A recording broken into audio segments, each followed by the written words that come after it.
BoxingShow.tv fans, I'm with the legendary trainer Emanuel Steward from the Kronk's Gym. Welcome to Montreal for the second fight for Adonis.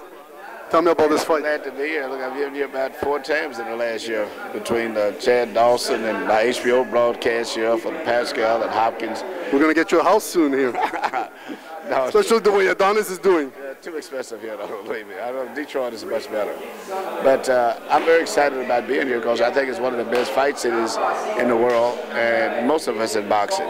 You always seem to have big crowds here, and working with Adonis Stevenson is a pleasure because he's my kind of fighter, right? A knockout fighter, and I like punchers. So I'm very happy with the whole situation. Expected a very good crowd here. Well, we're going to have a good crowd, that's for sure. And tell me, the second time around with Adonis, what have you noticed that is any different in his abilities compared to the first fight you worked with him? Obviously, you didn't have that much time the first time. The biggest difference that I see in him is his footwork. I think he's improved tremendously with his footwork, a lot better. Where before he was always known as physically a very strong guy and a big puncher. But I think the difference is now he's really focused a lot on moving in and out, exploding. I think his footwork has improved a lot. And stamina-wise, he's had some phenomenal boxing sessions at the Kronk's Gym. Right. And it's extremely hot in addition to the competition. And he's been going 12 rounds to 14 rounds very easy. So that's the only area I think that Gonzalez would be a big threat, would be stamina-wise. And have to take that advantage away from him. Well, we're looking forward to this fight, and let's see what's going to happen.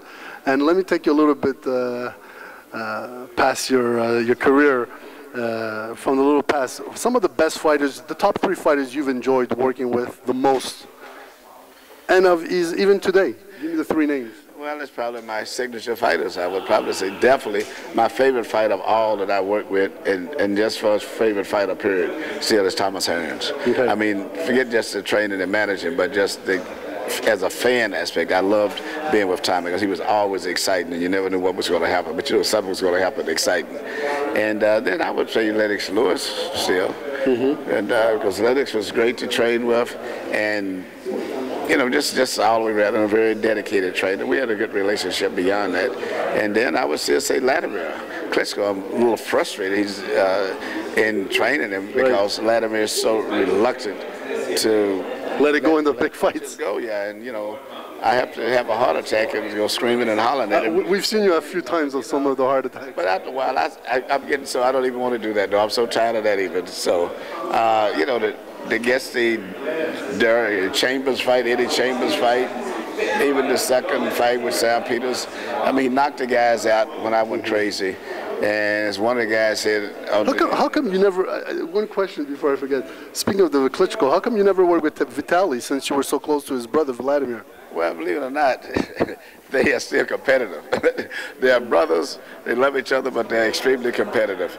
And they, you know, Vladimir don't want me to be with the other. He wants me just to be with him. And who do you think has more power? And Vladimir Klithcko. I mean, really? I'm not saying it because I'm with him. I mean, definitely. I mean, there's no way Shannon Briggs and some of these guys that would have went as long as they have if Vladimir had to hit him. But Vitali would come back and throw more punches. He may wear you out, but Chris Beard, who fought both of them, when they had the documentary of the Klithkos, I guess, the history.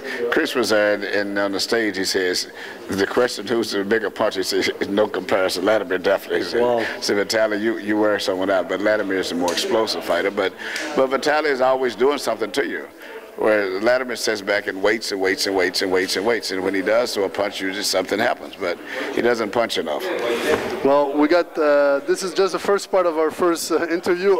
There's so much to talk about with Emanuel, there's so much to cover, but not in one interview, so we'll do this another time, and thanks again for this interview, and good luck for the fight, and we'll talk soon.